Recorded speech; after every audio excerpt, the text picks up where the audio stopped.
My name's Simon Morrissey. I'm the director of Foreground, and I'm also Associate Professor of Fine Art at the University of the West of England. And I'm the curator of Aftermath, the current exhibition.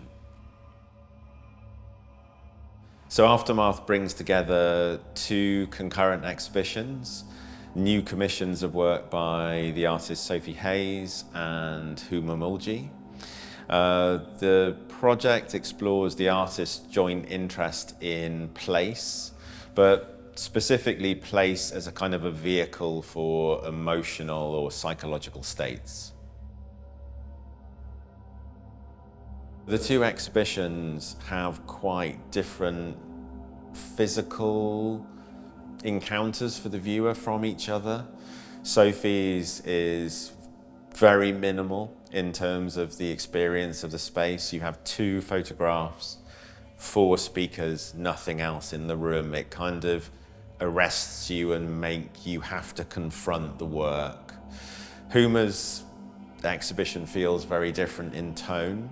Both of them in a way play with this idea of an aftermath of an experience, but Huma's almost puts you in that experience yourself as the viewer.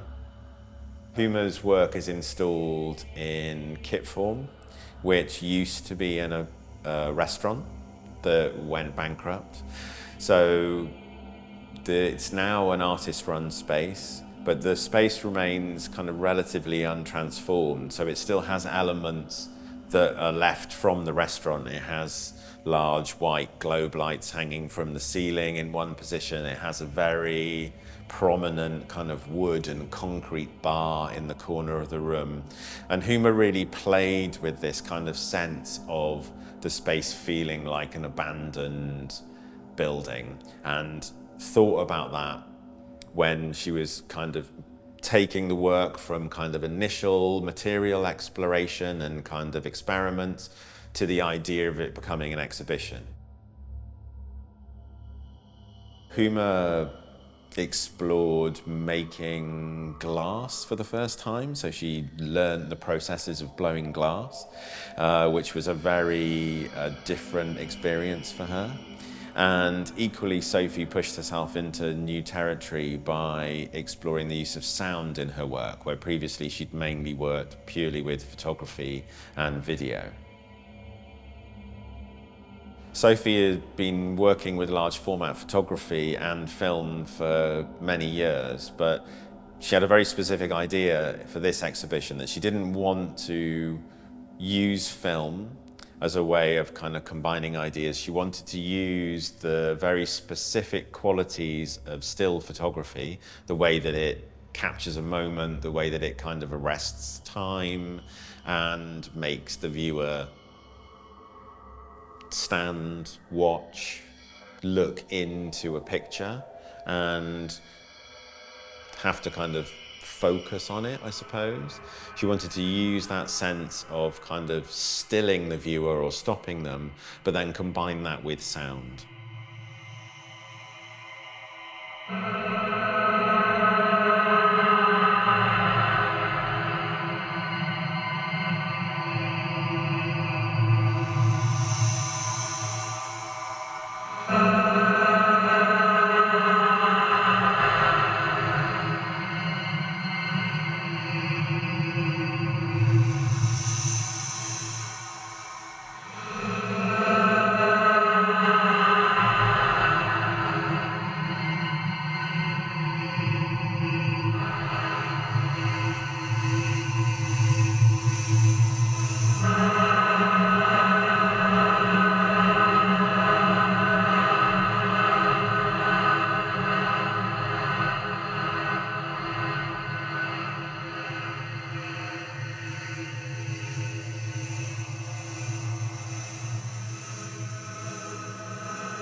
The sound in this room derives from a conversation between two people, and the conversation kind of mirrors what's happening in the photographs. the two people are talking about the same subject, but from two different viewpoints, and they don't match up. The viewpoints don't match up. And that was my starting point for the sound, but I knew that I wanted to create something that was not identifiable, that wasn't legible, that was disintegrating. And I didn't have the technical know-how to do that, so I worked with a really fantastic sound producer who's also an artist called Oliver Sutherland, who's based in Bristol. And he helped me develop this audio composition. You have a combination of two soundtracks that work together in two adjoining spaces.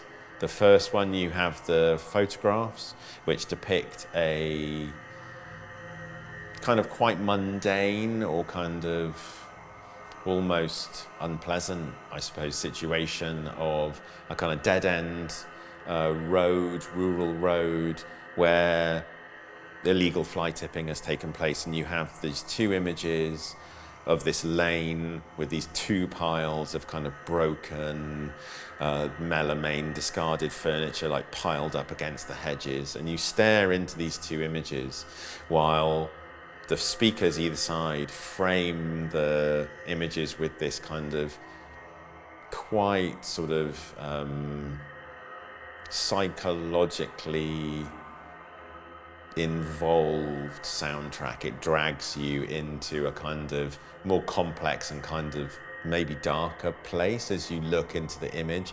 So it has this idea of kind of making you feel that there's more to the image than you can see in it. The work is about disintegration. It's about opposing views. It's about things that don't connect. I think the sound adds to that sense of sort of disorientation and disharmony. The sound is meant to make you feel uncomfortable. And while this is happening in the second room, there's two speakers which are effectively engaged in a kind of conversation or a dialogue, or even possibly a kind of disagreement. Oliver and Sophie treated the sound so that in neither work can you actually kind of establish what the source material was. You can understand that this sound has come from voice and it's come from conversation, but you can't understand what the subject matter is. You can sense emotional tone, and that tone is disagreement, conflict, opposition, but you can't secure the content.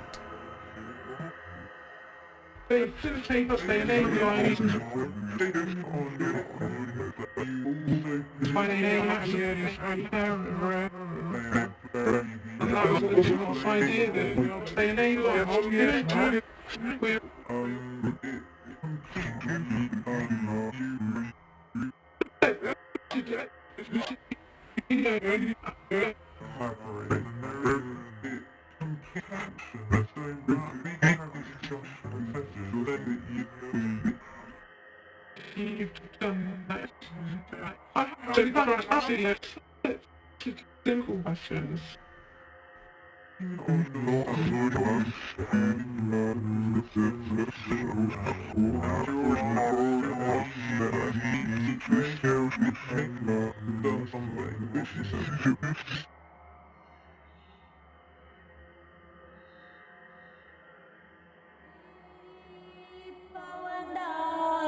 So with Huma specifically, she really wanted to explore glass and what glass could do sculpturally. And she worked with an expert kind of glass blowing studio in Devon to put herself through the process from novice to some level of experience of kind of working with glass. And what Huma talks really interestingly about in that process is the not knowing, is kind of approaching something from a non-specialist background without a kind of technical training and trying almost to make the processes that she was learning and the material misbehave rather than behave in the way that it should do. Last year, I started working with glass as part of a DYCP grant, where I started inquiring through the material into questions around vulnerability, fragility, and this idea of something molten that transforms into something solid. So this in-between state where a lot of the information from the outer world inhabits this object that is being formed through multiple things. And glass was interesting to me because it's silica and sand, so it has an echo of the ocean. One of the processes that she explored particularly was taking the glass, blowing it, and then forcing it to physically slump over the objects and change and take their form. But in the exhibition, you kind of then have this situation where the glass bodies that you see, you know, mixed in with bits of burnt furniture or on the top of an oil drum, rather than just like objects, they seem almost like organisms.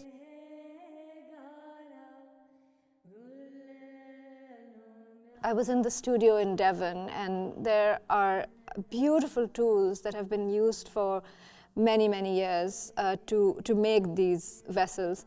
And a lot of them were burnt and they were scorched by the heat of the glass. And it occurred to me that that process of heat could become part of my telling this story. It could become part of an aesthetic device that tells this story. And I started taking my own objects to the studio and blowing glass onto the surfaces. And it kind of opened up this idea of this object, which I see also as a kind of migrant body of sorts, a kind of corporeal existence of some kind, animalistic, human, a body in exile that comes and lands on a surface. And it takes the form of this landscape that it sits on, that hosts it, but it also scorches the surface with its own heat, with its own presence, and impacts it. So there is this reciprocal agency that both materials have. Another thing that's really important to this idea of two materials coming together is this idea of living with difference, what it means, the possibilities of living with difference, which also come with this idea of migration, and can two very different beings come together equally?